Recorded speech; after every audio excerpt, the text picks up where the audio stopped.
PPTV လိုချင်နေရတယ်အဲ့ဒါခုနကလိုပဲ TV designer နဲ့ summarize PPTV လေးနှိပ်ပြီးတော့ SIT worksheet ကိုနှိပ်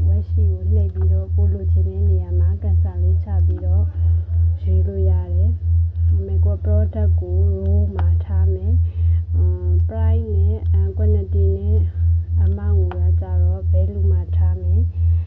ထားလိုက်တဲ့အခါမှာဒီမှာ PPTV လေးရသွားပြီအဲ့ PPTV ကိုမှ TV design ပြောင်းမယ်ကိုလိုချင်တဲ့ color နဲ့ TV design ပြောင်းလို့ရတယ်ပြောင်းလို့ဆိုတဲ့ဒီအောင် TV design ပြောင်းလို့ရတယ်ရှားပြီးတော့အခါမှာဒီမှာဒီတိုက်လေးကိုကြတော့တိုက်တစ်ခါထပ်ခွဲခြင်းနဲ့အတွက်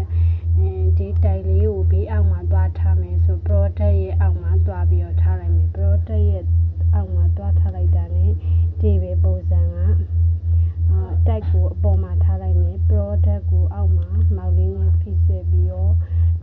ရွှေ့လိုက်တာနဲ့ဒီရဲ့ PPTV ရဲ့ပုံစံကဒီမှာ apple မှာဆိုရင် apple အကုန်လုံး group တစ်ခုနေနဲ့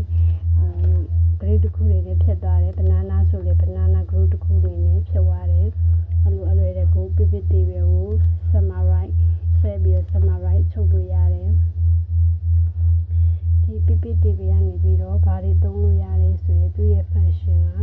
ဒီမှာ design ကိုသွားလိုက် design နဲ့ကနေပြီးတော့ဒီမှာ grand total set total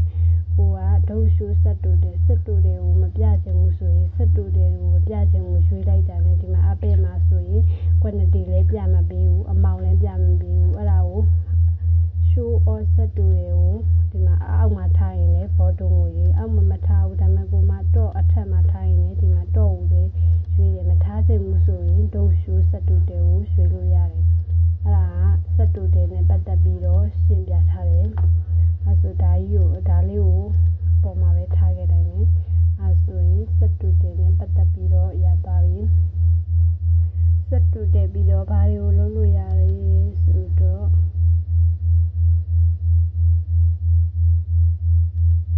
ဒီမှာဆိုရင်အောက်ဆုံးက grand total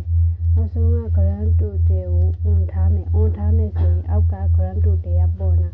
အဲ့ grand total ကို off ထားမယ်ဆိုရင်အဲ့ grand total လေးကပြောင်းနေမှာပေါ့နော် on off လုပ်လို့ရပါတယ်နောက်ပြီးကြတော့ grand total လေးကို on off grand total လေးကိုနှိပ်ပြီးတော့ on off လုပ်လို့ရပါတယ် grand total ပြီးတဲ့အခါမှာဒီမှာ brand လေးရှိလဲဖြောက်ခဲ့လို့ရတယ် report လေးအောက်ကကြတော့ show in compact form ကိုရွေးမယ်ဆိုရင်ဒါကြတော့တကယ်တမ်း compact form ပေါ့ရွေးပြီးသားဖြစ်နေတယ် outline နဲ့ရွေးလို့ရှိရင်ဒီမှာ apple ကတစ် column ဒီရဲ့ဟာတွေကတစ် column ဖြစ်သွားတယ် outline နဲ့ရွေးလို့ရှိရင်အဲ့လိုပြောင်းသွားတယ်ကိုက outline မကြောက်ဘူး compact ပဲကြိုက်တယ်ဆိုရင်တော့ပြန်ပြောင်းလို့ရပါတယ်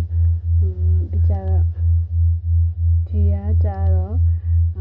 ဒီကောင်ရွေးလိုက်တာနဲ့ဒီရဲ့ set total ကနေပြီးတော့တက် column တစ်